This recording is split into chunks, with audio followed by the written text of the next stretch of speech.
It's nice to preach under the beautiful window of the Annunciation and the visitation that we have at our cathedral here. So it gives you something to look at besides me.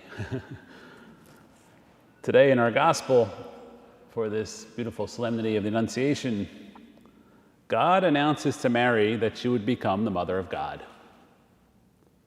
But God chose to wait for that freely spoken yes of Mary. God does not impose his will against our freedom. And so he makes himself dependent upon the free decision of Mary. Mary's yes, which becomes the jubilant door through which God enters the world, becoming man. In fact, Mary is more than the mother of Jesus. Mary is shown to us as a personal example of the ideal disciple, the ideal follower of Jesus. That's something that all of us as disciples should pay close attention to. So what does it look like when a faithful Christian embodies the presence of Christ? Mary shows us. First, she prepared herself well for that moment throughout her life by spending time in prayer, often, but speaking with God. She must have done this often and learned it as a young child.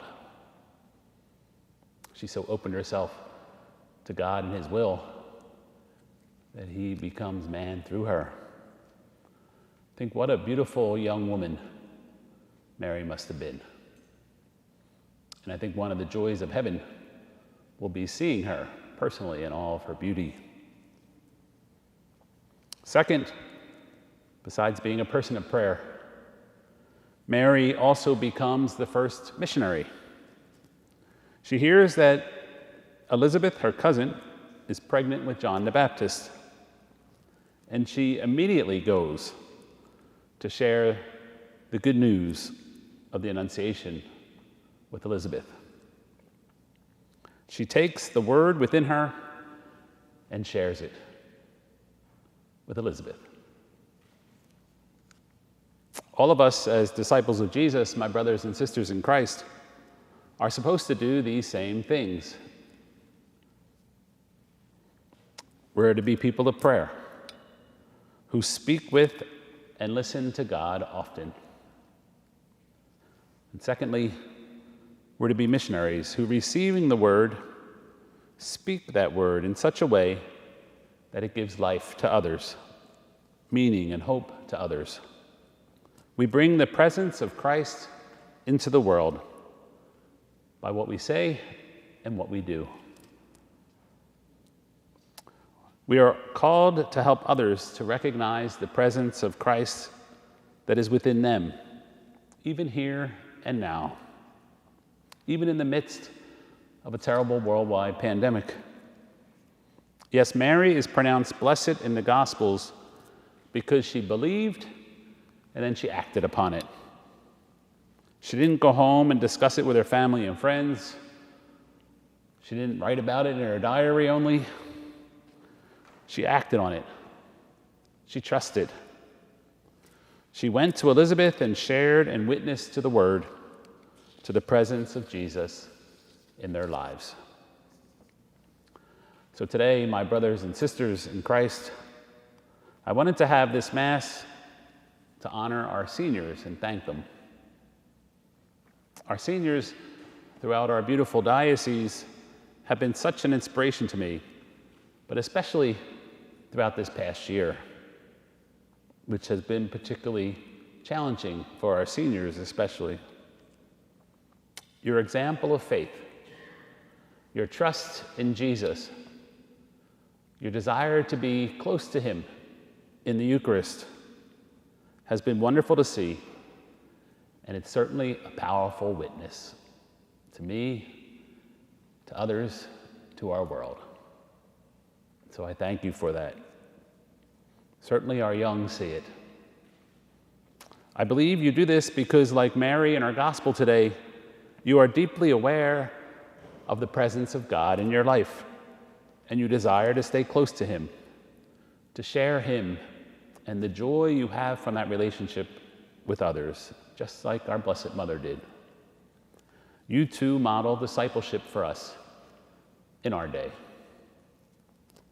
The young, especially children, need that example so much in our world today, and you clearly provide it for them.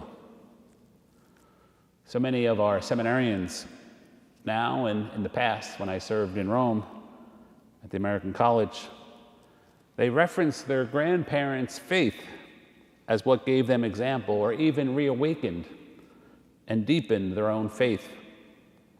Many of them credited their grandparents for their vocations to the priesthood. So although it may seem that the young are not paying attention or that they're detached from the faith at times, they are watching and they are paying attention. They see your example and know that it is what provides you a strong, solid foundation for your lives, for all the ups and downs that we face, that it strengthens us, it carries us along. When they really start looking at the world and their own lives, your examples will certainly come back to them. Never doubt it. What your example and even what your words of encouragement about the faith does for them. How we need you and how we are grateful for you.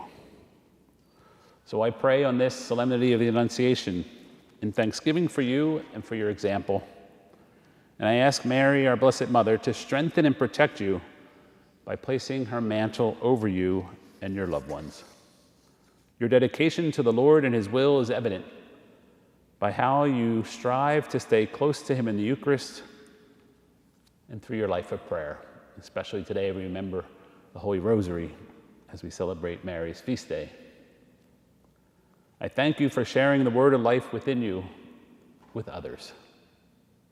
Your generosity to your parishes and our diocese is certainly inspiring, and I'm grateful for that. And I ask the Lord and His Mother to bless you. May we always be people who say yes, yes to the Lord, and then serve Him by sharing Him with others, especially our youth.